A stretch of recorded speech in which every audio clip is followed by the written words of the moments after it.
시편 67편 말씀입니다.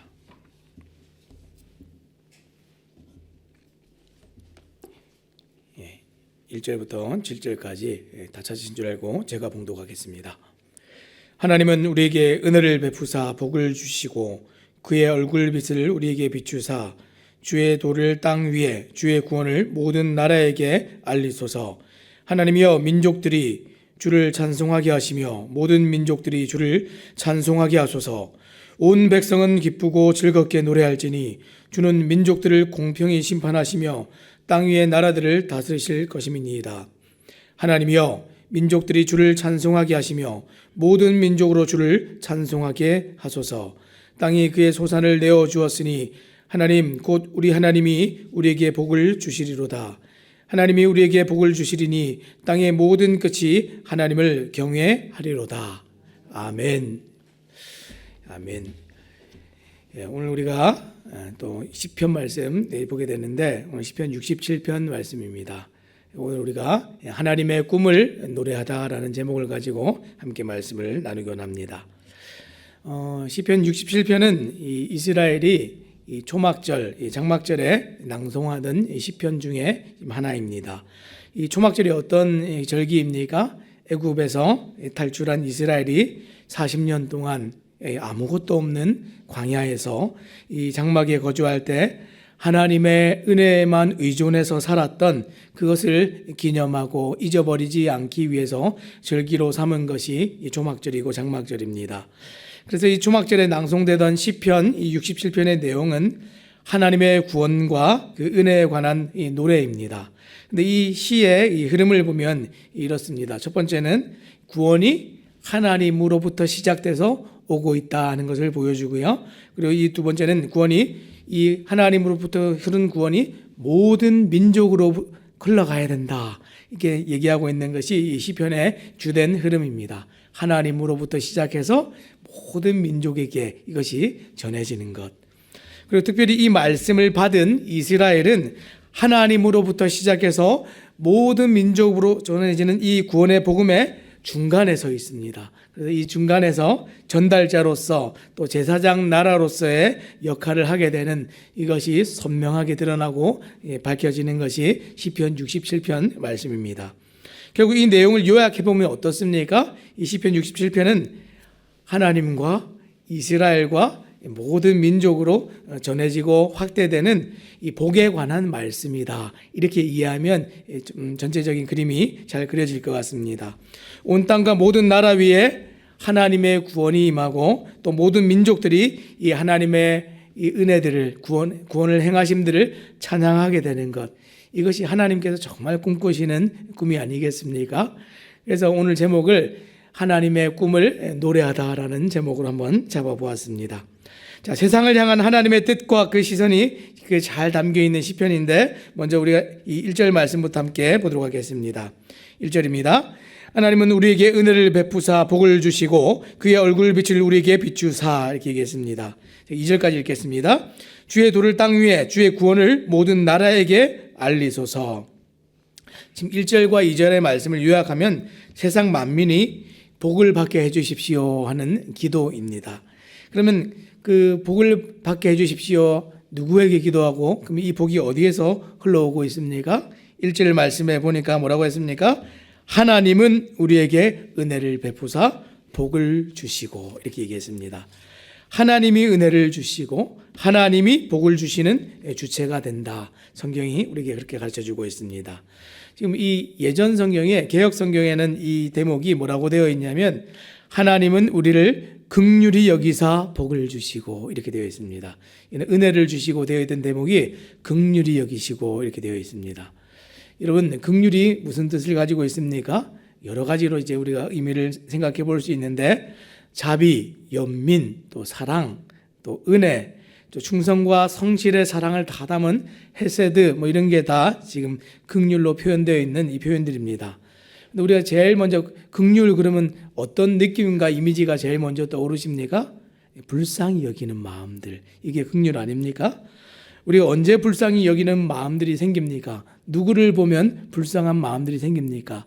주변에 좀 참 불쌍하다, 어떻게 저렇게 살까, 이런 마음 가지는 지체들이나 이웃들이 있으십니까? 보통은 우리가 이 불쌍하다 여길 때 결핍을 보게 되면 불쌍하다 이런 마음이 듭니다. 최근에 모든 사람들이 공감하여서 전 세계 사람들이 참 불쌍하다 여기는 한 나라가 있죠.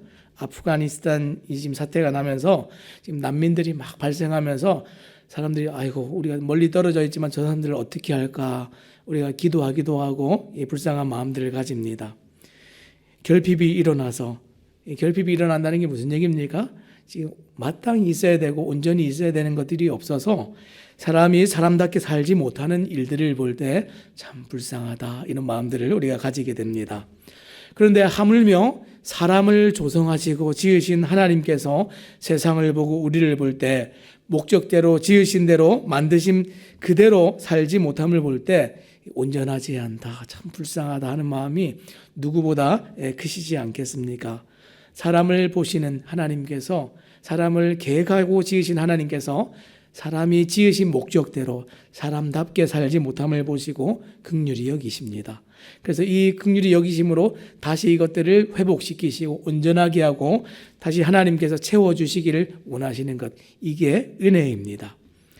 그래서 이 결핍을 채우기 원하시는데 지금 하나님이 보시는 사람에 대한 결핍은 무엇에 대한 결핍입니까? 우리는 돈이 없는 사람 보면 불쌍하다, 먹을 게 없는 사람 보면 불쌍하다, 직업이 없는 사람 보면 불쌍하다, 여러 마음들이 드는데 하나님이 우리를 보시면서 그가 결핍이 있다 하는 보시는 그 요소가 무엇입니까? 그 사람들에게 하나님이 없는 겁니다. 원래는 사람은 어떻게 지어졌습니까? 하나님을 의존하여 살고 하나님께 심기어져서 하나님으로부터 공급받아야 행복하도록 그렇게 지어진 것이 사람인데 그 사람에게 하나님이 빠졌습니다. 이보다 불쌍한 일이 어디 있습니까? 이것이 하나님께서 사람을 보실 때 보는 결핍입니다. 그래서 2절에 뭐라고 되어 있습니까? 주의 도를 땅 위에 주의 구원을 모든 나라에 알리소서. 이 결핍의 문제가 여기서 드러나고 있죠. 지금 주의 도를 땅 위에 부으시고 주의 구원을 모든 나라에게 붓는다, 채워주십시오, 알려주십시오 이렇게 얘기했는데 왜 이런 일을 합니까? 그 땅에 주의 도가 없으니까 그렇게 하는 겁니다. 그 모든 나라들의 구원이 없으니까 이것을 알려야 되는 것입니다. 결핍이죠. 없는 것입니다. 이 땅에 없는 것, 모든 나라가 알지도 못하는 것, 세상이 소유하지 못한 그 한 가지가 무엇입니까? 하나님을 아는 지식과 구원의 길입니다. 구원의 길. 하나님을 알지 못한 그들은 하나님을 떠나 부재함으로 생긴 모든 문제들을 떠안고 그저 힘겹게 살아갑니다. 근데 문제는 많은데 이 해결이 안 되니까 여러 방법들을 강구하고 여러 신들을 찾아다니면서 이것을 해결해 보고자 노력한 것이 이 사람들이 빚어낸 종교이고 우상입니다. 근데 그것이 바라보면서 하나님이 너무 불쌍하다는 거예요. 세상에 길이 없어서 길을 찾지 못하는 사람들에게 하나님께서 길을 내주고 싶은데 사람들이 듣지를 않습니다. 그렇죠? 길은 오직 하나님께만 있고 공급하시는 분은 오직 하나님 한 분밖에 안 계시는데 세상이 이것을 알지 못하기 때문에 하나님께서 직접 나서시기를 원하시는 것이죠. 하나님이 계셔야 해결될 수 있는 문제들입니다. 그래서 1절 하반절에 뭐라고 했습니까? 그의 얼굴빛을 우리에게 비추사 이렇게 얘기했습니다. 세상은 어둠입니다. 하나님은 빛이신데 이 빛이 사라진 세상은 다 어둠입니다. 빛이 사라진 결과로 말미암아서 파생된 문제를 오늘 다 우리가 안고 살아가는 것이죠. 사람들의 마음에 지금 어떻게 합니까? 하나님이 빛이 되셔서 얼굴빛을 비추셔서 우리에게 비추시면 그 빛이 있기만 하면 우리는 이제 볼 수 있고 회복되고 온전하게 되고 하나님으로부터 공급받으면서 사는 그 일이 가능해진다. 그것을 지금 성경이 얘기해 주고 있습니다. 그래서 우리가 지난번에 이제 이사야서 60장을 마지막으로 마칠 때 뭐라고 얘기했습니까? 하나님이 정말 원하시는 것 여기 있다 할 때 똑같이 얘기했죠. 하나님이 부재하고 결핍된 사람들 가운데 오셔서 임재하기 원하신다. 어디에 임재한다 그랬습니까? 통회하고 애통하는 사람들의 심령에, 마음에 임재하셔서 함께 거주하기 원하신다. 이게 하나님 아버지의 마음이었습니다. 사람들 가운데 오시는데 지금 뭐라고 얘기하십니까? 이 땅에 직접 오셔서 하나님께서 일을 이루신다 얘기하시는데, 이 땅에 몸을 입고 직접 하나님이 오신 그 형상이 무엇입니까? 우리 예수 그리스도 아니십니까? 이 땅에 오신, 몸을 입고 오신 하나님께서 뭐라고 얘기하셨습니까?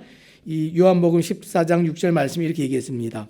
예수께서 이르시되 내가 곧 길이요 진리요 생명이니 나로 말미암지 않고는 아버지께로 올 자가 없느니라. 아멘. 세상의 결핍, 그것을 채울 수 있는 분은 우리 하나님밖에 안 계십니다. 이 땅에 직접 몸을 입고 오셔서 그 결핍을 채우십니다. 세상의 방법으로는 가능하지 않은 것을 세상은 자꾸만 세상의 방법으로 해결하려고 하는 것, 이것만큼 어리석고 미련한 일이 어디 있겠습니까? 근데 이것을 알게 된 자들을 은혜를 입은 자들이다, 성경은 그렇게 얘기합니다. 오늘 교회로 살아가고 성도로 살아가는 우리는 은혜를 입은 자들 아니겠습니까? 이스라엘 하나님의 말씀과 그 은혜들을 또 밝혀서 맡겨진 자들, 제사장 나라로서 살아가는 그 이스라엘은 마찬가지로 은혜를 먼저 입은 나라들이었습니다. 그 은혜를 먼저 입은 자들에게 요구되어지는 것이 어떤 겁니까? 너희로 복받고 너희는 행복하고 이제 잘 살면 돼. 하나님이 절대로 그렇게 얘기하지 않으셨습니다. 먼저 은혜를 받았으면 그 은혜를 나누고 갚고 또 흘려보내는 일을 열심히 해야 되는 것, 이것이 먼저 부름받은 자들의 책임이었습니다. 그래서 이 방향성이 어떻게 갑니까? 하나님으로부터 시작된 복음이 이스라엘에게 와서 모든 민족에게 흘러가야 된다, 이렇게 얘기했습니다. 마찬가지로 이 땅에 오셔서 우리 주님 이 복음의 말씀들을 가르치시고 전하실 때, 하나님 나라를 전하실 때 뭐라고 하셨습니까? 다시 그 하나님 우편에 가시기 전에 우리 주님께서 이렇게 말씀하셨습니다. 마태복음 28장 19절 20절에 그러므로 너희는 가서 모든 민족을 제자로 삼아 아버지와 아들과 성령의 이름으로 침례를 베풀고 내가 너희에게 분부한 모든 것을 가르쳐 지키게 하라. 볼지어다 내가 세상 끝날까지 너희와 항상 함께 있으리라 하시니라. 아멘. 이것이 긍휼히 여기는 것이고 은혜를 입는 것입니다. 여러분, 세상 사람들 내가 정말 불쌍히 여긴다, 사랑한다 말하면서 제일 정말 사람들에게 결핍이 되는 것을 채워주지 못하면 그것은 사랑하는 게 아닙니다. 우리 자녀들을 사랑할 때 어떻게 합니까? 이 자녀의 필요와 결핍을 보는 족족히 부모들이 채웁니다. 배고파? 그러면 밥 차려줄게. 졸려? 가서 어떠 자. 그러면서 깨끗이 씻을 필요가 있으면 씻겨주고, 옷을 입을 필요가 있으면 옷을 사주고, 교육을 받아야 되고 공부를 해야 되면 채워줍니다. 그런데 진짜 필요가 있으면 그것을 채워주듯이 사람들을 바라볼 때 진짜 필요는 하나님을 알게 하는 것, 이게 진짜 필요입니다. 오늘날 우리 주변에 가족들이 있고 이웃들이 있고 정말 사랑하는 사람들이 있는데 진짜 필요는 무엇입니까? 그들에게 모든 것이 있어도 하나님이 없으면 여전히 결핍입니다. 하지만 하나님을 얻으면 그들에게 모든 것이 채워지는 것이죠. 그래서 예수 믿지 않는 사람들 중에서 예수를 믿고 나면 제일 먼저 하고 싶어하고 하는 일이 무엇입니까? 가족 전도입니다. 가족 전도. 믿지 않는 가족이 있으면 그것만큼 불쌍한 일이 없고 그것만큼 정말 가슴이 무너지는 일이 없는 것이죠. 이것이 정말 긍휼이고 진짜 은혜이고 진짜 사랑입니다. 이 은혜를 어떻게 입었습니까? 자격과 공로가 있어서가 아니라 위에서 아래로 흘러가는 것, 이 하향적인 사랑, 이게 진짜 은혜입니다. 그냥 덮어주고 자격이 없는데 여겨주는 겁니다. 긍휼히 여기는 것은 그저 모든 것을 예쁘게 봐주는 것입니다. 세상 사람들이 하나님을 어찌 알아서 하나님 원하는 대로 그렇게 살겠습니까? 모르기 때문에 저렇게 사는 것 아니겠습니까? 우리는 그것을 꼭 기억해야 됩니다. 세상 사람들이 그렇게 살아갈 때 우리는 막 미운 마음 들고 대적하고 같이 막 엉겨붙어서 싸우면 안 됩니다. 그 사람들을 볼 때 긍휼히 여겨야 됩니다. 우리 주님 십자가에서 돌아가실 때 뭐라고 얘기했습니까? 하나님 저들을 용서해 주십시오. 몰라서 그런 겁니다. 스데반 집사님 돌에 맞아 돌아가실 때 뭐라고 하셨습니까? 주님 저들의 죄를 저들에게 돌리지 마십시오. 몰라서 그런 겁니다. 이게 긍휼입니다. 왜 그렇습니까? 우리가 하나님으로부터 이 긍휼을 입었기 때문에, 하나님으로부터 이 은혜를 입었기 때문에 사람들을 긍휼히 여기고 은혜를 흘려보내는 겁니다. 성경에 이 빚을 탕감받은 자의 비유들이 나오죠. 큰 것을 탕감받은 자가 어떻게 해야 됩니까? 내 주변에 작은 것을 빚진 자들을 탕감해 주는 것이죠. 근데 우리는 어떻게 살아갑니까? 하나님께서 은혜를 주셨으면 이것을 흘려보낼 때에, 사람들을 만날 때에 내가 은혜 받은 사람이지, 긍휼히 여겨야지, 이런 마음 있으십니까? 오늘 작은 소자가 나에게 작은 잘못들을 해갈 때에 그것을 바라보면서 작은 것 하나까지 다 내가 똑같이 갚아줘야지, 이런 마음 가지면 안 됩니다. 우리는 은혜를 받은 자들입니다. 그 은혜를 흘려보내기 원하는 것이 하나님 아버지의 마음입니다. 이게 은혜이죠. 우리가 이 은혜를 얘기할 때 우리 꼭 잊지 않고 얘기하는 것이 무엇입니까? 돌아온 탕자에 대한 이야기입니다. 탕자의 아버지는 아직도 상거가 먼데 돌아온 아들을 알아보고 정말 이 버선발로 달려가서 그를 끌어안습니다. 입을 맞춥니다. 과거를 묻지 않습니다. 그렇게 나가서 내 나가지 말라고 했는데 왜 나갔어? 그러면서 그런 핀잔 주지도 않습니다. 돈이 얼마나 남았어? 이런 거 묻지도 않습니다. 그냥 영접하고 잔치하고, 이것이 하나님 아버지의 긍휼입니다. 마찬가지로 우리도 그렇게 살기를 원하시는 것, 이것이 먼저 은혜 받은 자들이 해야 될 일들이죠. 우리는 어떻게 살아갑니까? 이 구원이 하나님께 있다 하는 사실을 기억하고 하나님으로부터 이 은혜를 받았다는 것을 우리가 잊지 않고 똑같이 하는 겁니다. 우리가 이 아버지나 어머니로부터 그 가정교육을 잘 받은 아이들은 어떻게 합니까? 보고 듣고 배운 대로 삶을 그렇게 살죠. 우리가 보고 듣고 배운 게 무엇입니까? 하나님 아버지로부터 보고 듣고 배운 것은 사랑밖에 없습니다. 은혜밖에 없습니다. 이것을 사람들에게 전하고 나누라 하는 것이 하나님 아버지의 마음입니다. 자, 그리고 이 복음이 흘러가고 이 은혜가 흘러가면 어떤 일이 일어납니까? 이 3절부터 이제 5절까지 나오는 내용들을 보면, 하나님이여 민족들이 주를 찬송하게 하시며 모든 민족들이 주를 찬송하게 하소서. 온 백성은 기쁘고 즐겁게 노래할지니 주는 민족들을 공평히 심판하시며 땅 위의 나라들을 다스리실 것임이니이다. 하나님이여 민족들이 주를 찬송하게 하시며 모든 민족으로 주를 찬송하게 하소서. 제가 퀴즈 하나 내겠습니다. 조금 전까지 제가 세 절을 읽었는데 제일 많이 나온 단어가 무엇입니까? 찬송입니다. 너무 귀에 들려가지고 금방 아시겠죠?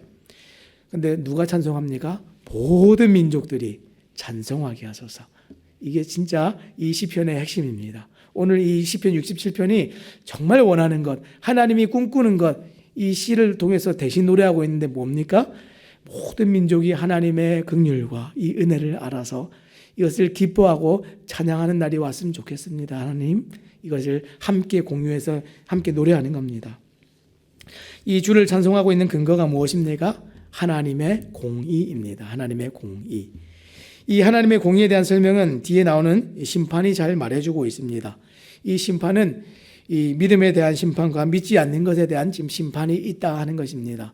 하나님이 은혜를 흘려보내고 긍휼한 마음들을 주시는데 이것을 알고 돌아온 자들에게는 하나님께서 분명히 은혜를 주시고 끝까지 믿지 않는 자들에게는 반드시 심판이 있다 하는 것, 이 공의가 있기 때문에 이 공의의 심판 가운데 건짐을 받았기 때문에 사람들이 기뻐하는 겁니다. 하나님이 없는 사람들에게 하나님이 임하고 끝까지 하나님이 없는 사람에게 심판이 임하는 것, 이게 공의입니다.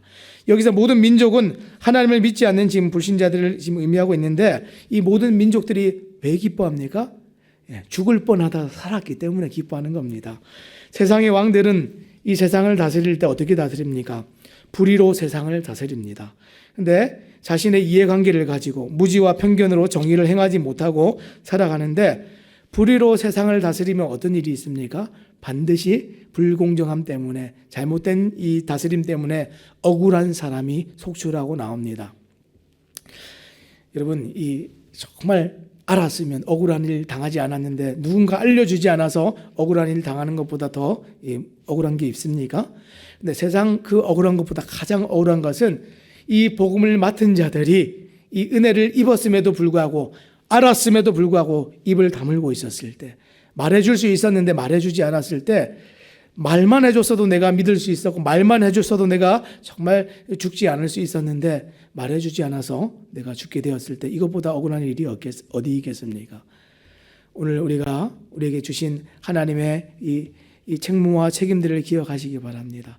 이 세상은 공의대로 심판을 당하게 되는데 그 공의로운 심판 가운데 모든 사람들이, 내 사랑하는 사람들이 그 심판 당하지 않도록, 그 불의한 가운데 정말 그 자신의 불의로 말미암아 죽지 않도록, 은혜가 있는데 왜 죽어야 됩니까? 하나님의 아들이 십자가에서 나를 대신해서 죽으셨는데 이 사실을 알기만 하면 되는데 왜 죽어야 됩니까? 이것이 우리에게 책임이 있습니다. 오늘 이 하루를 살아갈 때에 하나님께서 원하시는 것은 우리가 복을 받고 그저 기쁘게 살기를 원하시는 것이 아닙니다. 세상이, 사람들이 원하는 것은 내가 기쁘고 내가 사는 것입니다. 모든 관심이 나에게 있습니다. 이기적인 겁니다. 그런데 신앙을 가지고 교회에 나와서까지도 사람들이 어떻게 기도합니까? 나의 개인적인 모든 것들이 복받기 원합니다. 복받기 원하는 거, 기도하는 건 나쁜 것 아닙니다. 그런데 관심이 어디에 있습니까? 나에게만 있으면 그건 나쁜 겁니다. 하나님은 나도 잘 살기 원하고 나도 복받기 원하시지만 나에게 먼저 복을 주신 이유는 무엇입니까? 나를 말미암아서 나로 복의 통로가 되게 하셔서 모든 주변의 사람들이 함께 복을 받아서 모든 민족이, 모든 사람이 하나님을 찬송하는 나를 보기 원하시는 것, 이것이 하나님 아버지의 꿈입니다. 무엇을 원하십니까? 마지막 6절 7절입니다. 땅이 그의 소산을 내어 주었으니 하나님 곧 우리 하나님이 우리에게 복을 주시리로다. 하나님이 우리에게 복을 주시리니 땅의 모든 것이 하나님을 경외하리로다. 땅이 모든 복을 받은 결과가 무엇입니까? 땅이 그 소산을 내는 겁니다. 지금 이 땅이라고 표현되어져 있는 모든 세상과 사람들, 여러분 농사 지어보면 이 땅의 기능이 무엇입니까? 열매를 내는 겁니다. 밭의 기능은 반드시 열매를 내야 됩니다. 이 교회를 두고 이 고린도전서 3장에 보면 여러 가지 표현들로 이제 이 성도들을 표현하는데 뭐라고 표현합니까? 너희는 하나님의 집이요, 너희는 하나님의 동역자들이요, 너희는 하나님의 밭이요, 이렇게 얘기했습니다. 거기 보면 이 교회를 너희는 하나님의 밭이요, 이렇게 얘기했습니다. 밭의 기능이 뭐라고요? 열매를 내는 겁니다. 열매가 없으면 그 땅은 무슨 땅입니까? 쓸모없는 땅입니다. 은혜를 먼저 입은 자들에게 하나님께서 정말 함께 꿈을 꾸시면서 요구하시고 원하시는 것이 무엇입니까? 열매 맺기를 원하십니다. 하나님께서 이 기능을 보기 원하십니다. 이 무엇입니까? 이 유용성입니다. 쓸모가 있는가 없는가.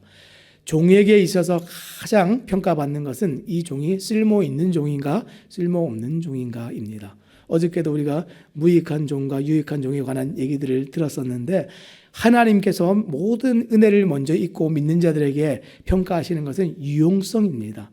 왜 부르셨습니까? 일하라고 불렀습니다. 왜 우리를 먼저 불렀습니까?